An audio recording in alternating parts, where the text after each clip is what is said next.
So today the title of my talk is Managing Certificates and TLS Endpoints.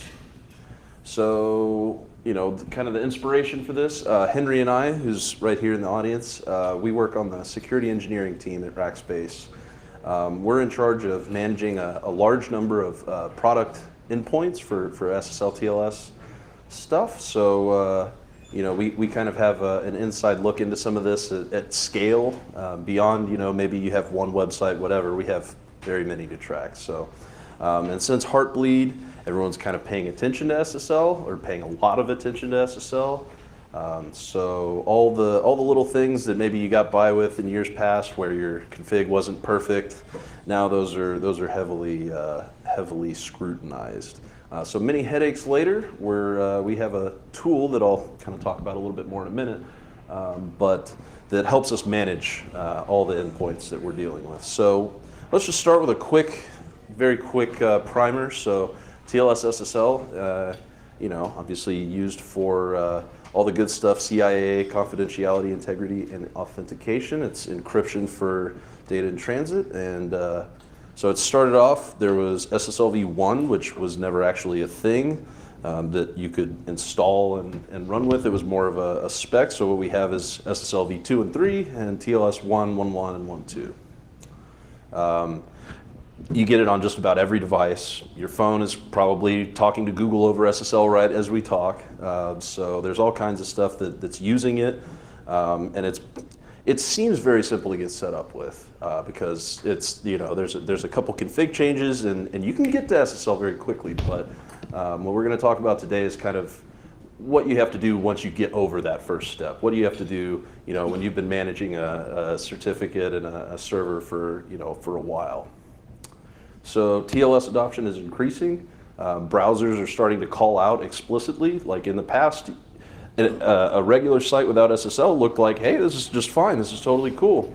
Now, if you go to any site in Firefox or Chrome that doesn't have SSL, they're going to tell you about it, which is totally valid. I'm happy about that. But it means that there's going to be a lot more SSL endpoints that you're going to have to start managing. So again, it can't just be turned on and left alone a lot of times. But at least some of the things, the cost has come down a lot. In fact, I'll talk about this a little bit later, but Let's Encrypt, which is a kind of a community certificate authority, they have actually just gotten their first certificate trusted, and they're free. So again, TLS is going to just keep going up. So what is it used for? Obviously web services, but email, IRC, all kinds of stuff, VPNs, they all kind of use SSL TLS to some extent. So there's a lot of moving parts. Certificate authorities, I don't want to go into too much detail on this. You guys probably know most of it, but there's lots of little pieces that have to be configured and can't just kind of be left alone. So certificate authorities, protocols, ciphers, all these things kind of add up to having a secure TLS SSL implementation. So like I kind of said earlier, we've got multiple protocol versions to work with. You've got certs of varying issuance dates with different expiration dates, etc. So maybe one endpoint you can kind of set a little reminder in Outlook for yourself to go hey, I need to go renew my SSL cert on this day. But you're going to have a very full calendar once you get enough of these. So there's a lot of other misconfiguration, running on outdated hardware, having a large number to manage, as I've said, is also fun. So intermediate certs expire, so people that are actually signing your cert, sometimes that can happen. Certs can get revoked for various reasons. Maybe somebody checked them into GitHub, oops, time to delete it, revoke everything, start over, redeploy. So you get that. You also get every once in a while, your actual CA will get compromised, and then they have to take all the certs away and do it all over again. So that's fun. And self-signed certs basically get rid of a lot of the good security principles of SSL, so they're kind of useless in a lot of ways. But they get deployed a lot. So there's always new vulnerabilities.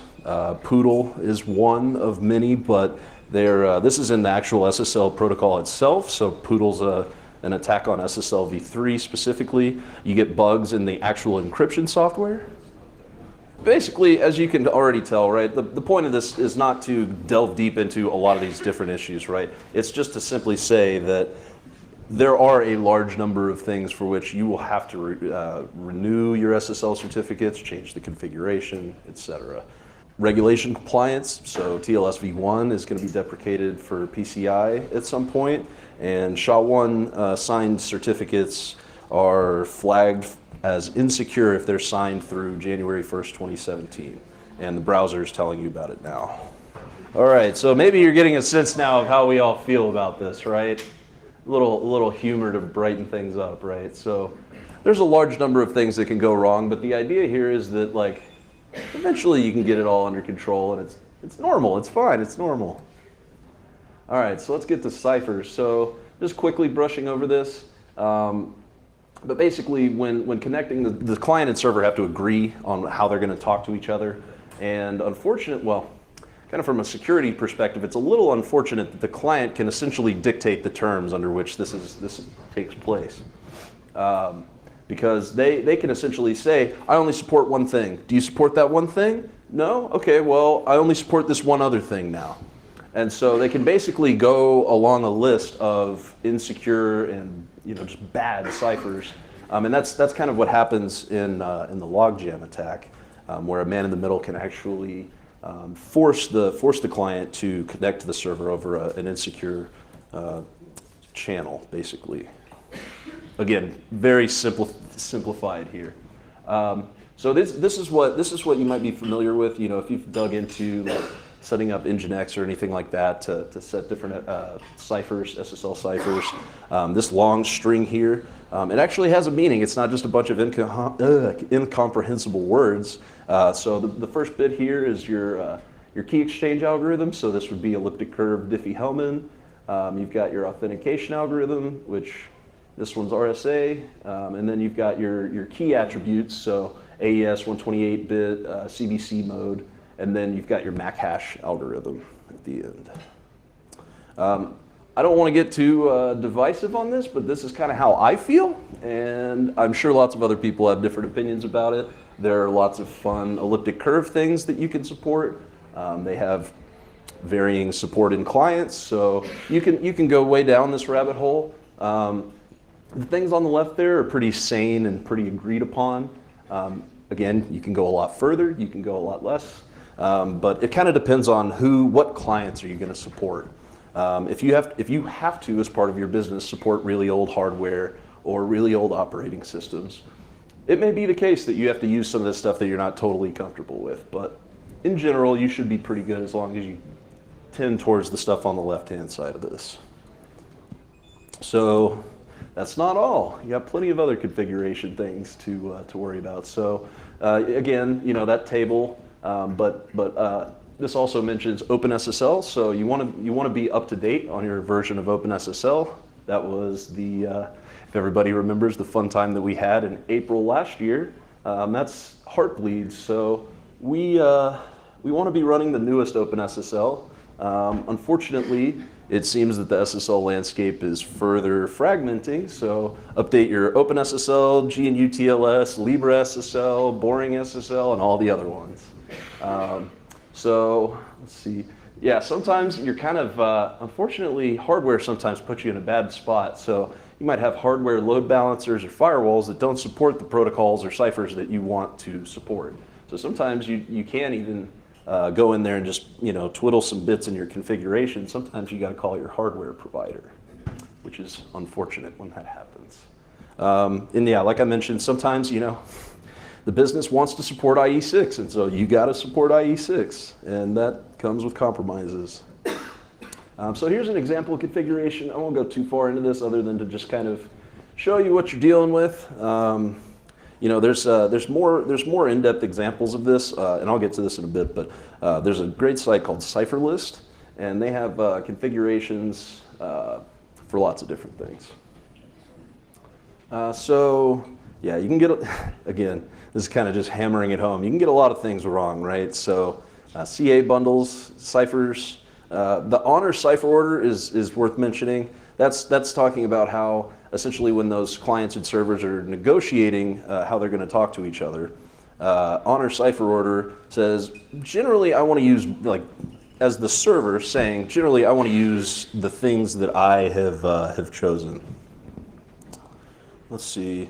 Oh, and this is a fun one. If you've got several servers in a load balancing, let's say in a round robin configuration or something, you hit it the first time, everything looks great, it's all wonderful. And then you get some reports from somebody that, oh wait, actually, you know, I looked at it and you know, I'm getting this horrible, you know, export grade encryption, whatever. So you have to make sure that all the servers have been configured the same way. Perfect forward secrecy is another fun thing that you can enable. So basically the idea with this is to prevent a compromise of the SSL private key from being able to be used to go back and decrypt sessions that have already been encrypted with it. So you think state level actors, if they're sucking up all this data, if they ever get your key, they can go back and read everything. But the idea here is you use ephemeral keys that are used for shorter lengths of time and that you can't get back from the private key to those ephemeral keys. Strict transport security is something in the web realm. So this basically tells your browser, hey, this site should only ever be on SSL. Don't hit it on anything else. We good? Cool. And then your browser basically from then on knows that at no point should anyone tell me that I should be hitting this on port 80 without SSL. I always want to hit SSL. So let's just go over some of the vulnerabilities. Heartbleed was kind of a wake-up call, I'm sure, for more than just me in this audience. That was what I would characterize as a bad day. And then we got, you know, we've gotten several since then that haven't. They've all wanted to be as big and bad as Heartbleed, but they haven't quite wowed us as much. But there's a number, you know. There's things Poodle affecting SSL3.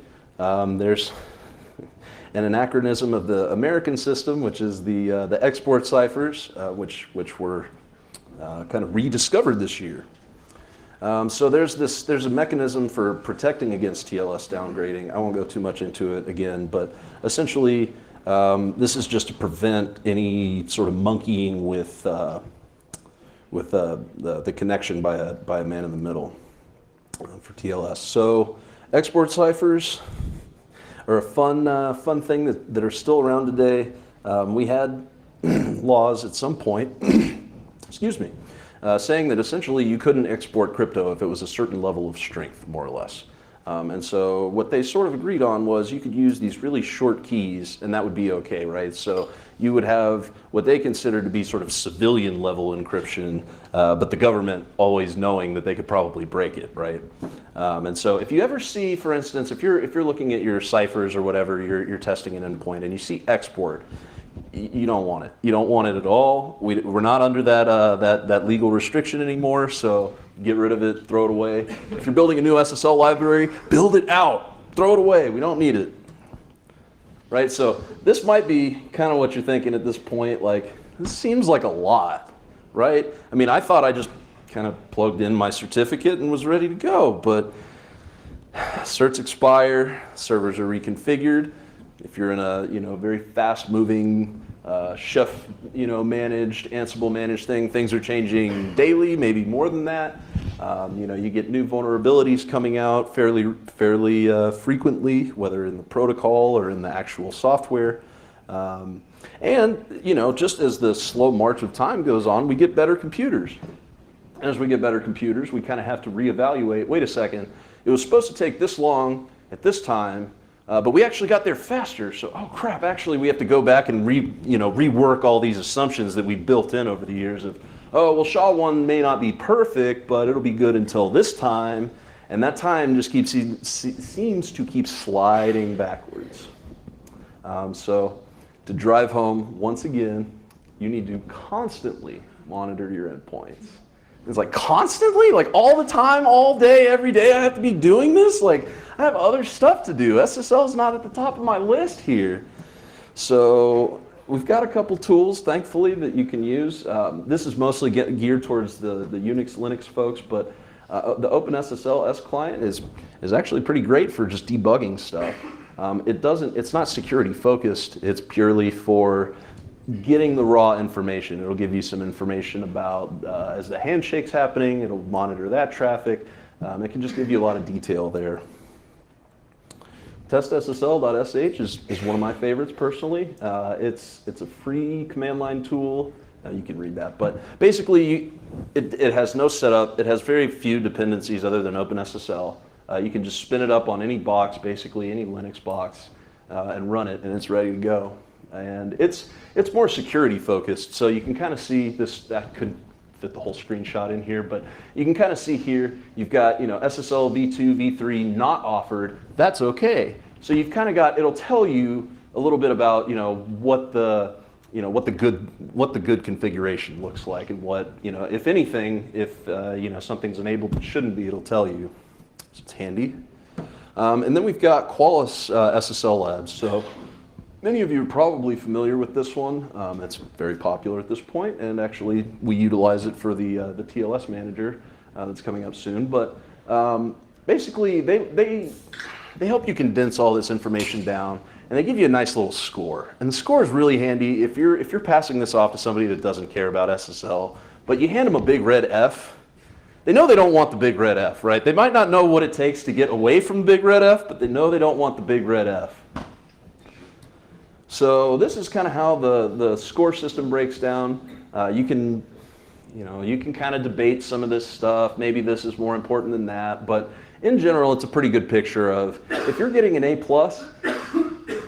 you're pretty good, right? There may be a little nitpicky things you could change here and there, but if you're at an A+, like for all intents and purposes, you're pretty good.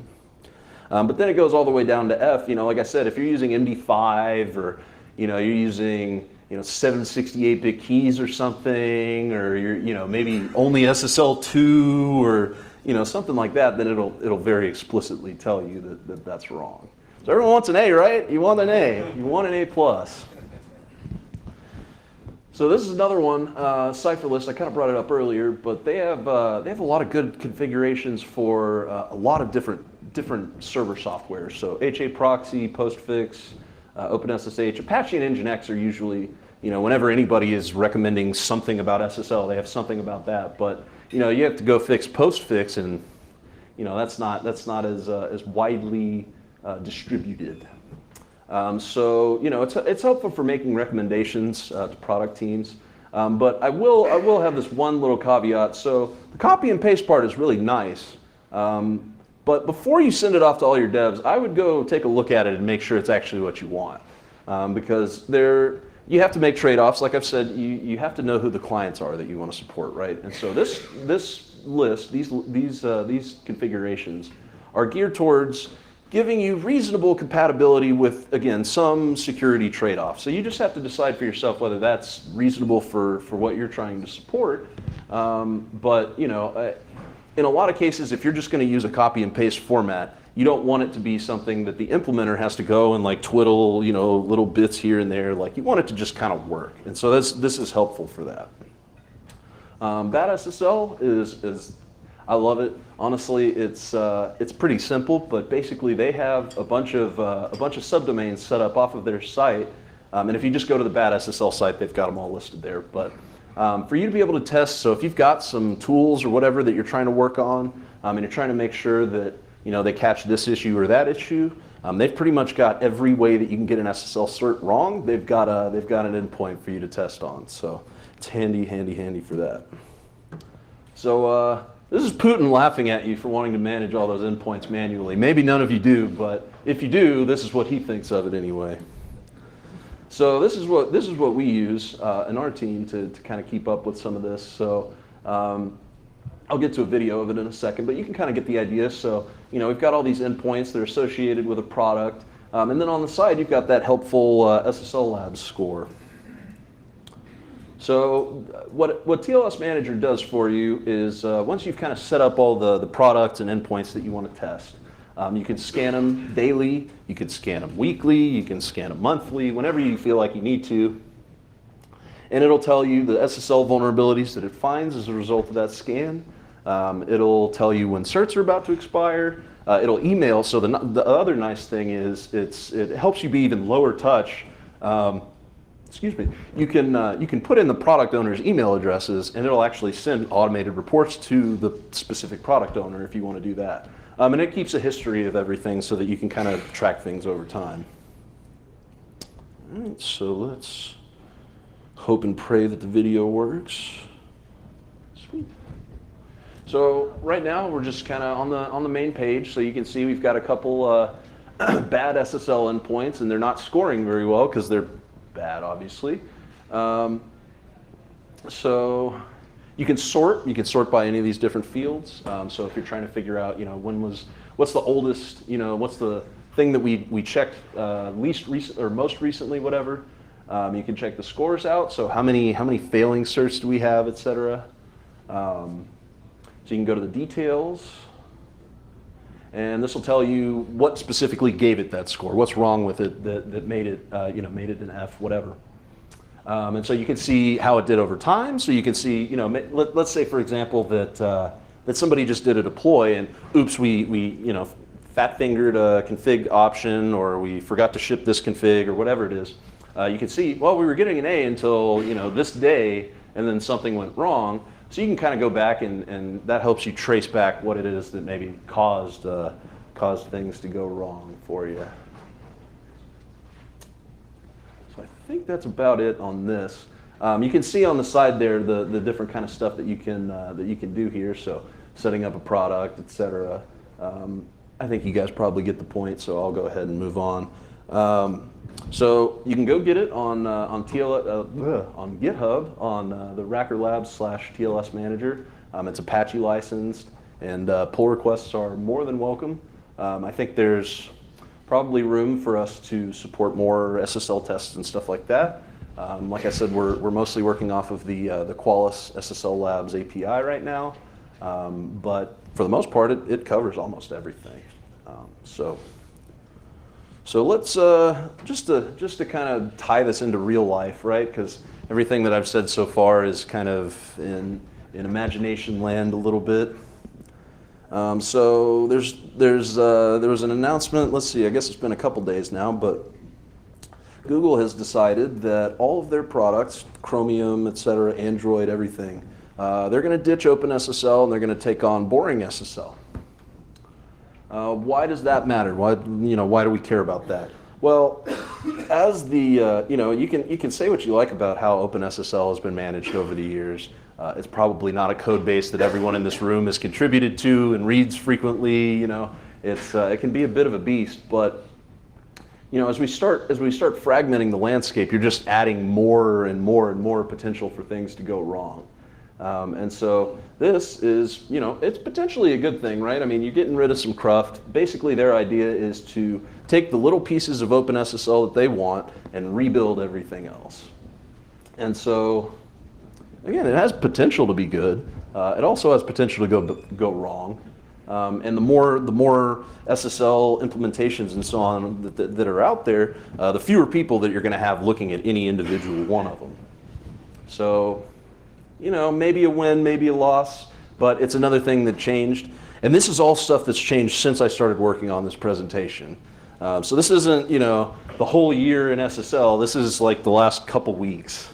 So I think I mentioned this briefly earlier, but Let's Encrypt, which is a free CA for issuing SSL certificates, they just, I think this week, got their first certificate trusted by most of the major browsers. And so what this is going to do is, they've been kind of spinning up on this for a while, but they're finally at the point where if they were to hand you a certificate through their process, they don't have, at this point I believe they've gotten away, I don't think they have any other dependencies. They are trusted, so they can start ripping off certs whenever they want, basically. That's probably a good thing, right? It's probably a good thing. There's, it's always good that there's more SSL sites, Personally, I use an extension called HTTPS Everywhere, so this makes me very happy because I hate when I go to a site and even when I try, they have no SSL, right? So this just lowers the barrier to entry. But again, going back to what we were saying earlier, more SSL endpoints to manage, right? So SHA-1 is totally broken. Everyone scream and go crazy. Well, so this was a paper that came out that essentially said, like I said earlier, the SHA-1 sort of deadline of, ooh, it's very scary after this point, that deadline just keeps seeming to move back a little bit more and more. And so this is taken from Bruce Schneier's blog. They've got a full paper about it, but essentially the thing is they were able to find a collision in the compression system of the algorithm. I'm not going to stand here and pretend like I know exactly what these guys are talking about, but what I can tell you is a lot of people see this and they go, ah, they go crazy. But really what this means is that SHA-1 window for browser trust and everything else, it's just moving back. And so I wanted to highlight at the end, just to kind of dial it back a little bit. Final line is free start collisions like the one presented here do not directly imply a collision for SHA-1. So, you can go back to, you don't have to start fighting the fire today, but it's coming, it's on the horizon. We can see it from far away. We can't tell when it's going to get here, but it's getting here quicker than we thought. So, yeah, always fun. And then you have the Diffie-Hellman apocalypse, which seems to have come down on us, and the NSA has apparently broken trillions of encrypted web and VPN connections and da-da-da. What this is all based on is essentially the NSA has a budget big enough that they could build a computer that could maybe break Diffie-Hellman. And so a lot of the assumptions that all this stuff rests on, they're not fixed. They're never fixed. And so one of the assumptions that this is challenging is, for the longest time, basically everybody packaged up the same sort of primitive pieces for Diffie-Hellman, and they'd ship it out with everything, right? So everyone had the same one, but because of the way that the math works and how Diffie-Hellman works, et cetera, everyone was like, yeah, that's fine, that's cool, because you're not using it directly, you're using it to seed something and derive something from it. So everyone kind of thought that it was fine, but what they've realized is, well, if you have an $11 billion budget, you can actually do some things that lessen your security there a bit. And so, like, for example, like Nginx and a lot of things, a lot of times they will just come with, out of the box support for the sort of standard default, very widely replicated set of Diffie-Hellman's parameters. And that's great news for the NSA, because if they can build one machine, this is what this all rests on. They're going to build one machine that breaks one set of parameters, right? So they're not going to break everything. This whole doomsday scenario relies on the fact that everybody's using the same Diffie-Hellman parameters to begin with. It's actually pretty easy to generate your own. It does take a while because it needs a lot of randomness, but it's not the end of the world, as ours might have you believe. So yeah, these are just like I said, tying it back to the real world and very recent history. So closing thoughts. Basically, it's hard, right? I mean, it's really not that hard, right? It's really just there's a lot of it. But if you can actually keep up on it, and it's not a customer calling you and saying, oh, hey, I can't get to your site because it's broken, or my browser says that it's insecure. It's, you're way out ahead of it. And that's where you want to be, because at any given moment, one of these fun things like, SHA-1 or whatever can drop on you, and then you get to go really fight some fires. So SSL, TLS library bugs, Cipher suite bugs, protocol bugs, all these things can happen. And so it's really, really handy, we've found, to manage it in an automated way to keep from going crazy. Anybody have any questions? And Henry, I want you to come up here so that you can, help us do some Q&A. He's my co-presenter, everybody. Not very interested in presenting. Everyone gets it. Cool. All right. Sweet. Well, I had a question. Oh, yeah, sure. Oh, I can probably speak up. The question is, could you maybe talk a little bit more about ephemeral private keys? Because what we are used to using in our environment is just private keys, and they're out there with every Apache web server that is deployed. So I personally don't like it, and I don't think any of us like it. yeah. So what's the way out? Or Yeah, so it's actually, so if we go back, let me go back in my slides a little bit, get this guy again. So if you look at it, what this slide is calling out is essentially that on the Cypher suites, when you're configuring your server or whatever, so Nginx, Apache, whatever you're running, the little E's at the end are supposed to signify that uses ephemeral keys. So it's actually not, I don't think that you have to do anything super special to generate new keys. It's something that's kind of handled on its own. And so if you look out for those ciphers, if that's all that you want to support, then I believe actually SSL Labs and some of the other SSL tools will tell you if perfect forward secrecy is enabled, if there are ciphers that support it, and you can kind of go through the list and make sure that all of them do if that's what you want to deploy. Unfortunately, I can't get too deep into the crypto on it. Unfortunately, not an expert in it, but yeah, it is actually, thankfully, fairly easy to get set up with. So good stuff. Always good when it's just a toggle switch, right? Anything else? So I have one last little bit.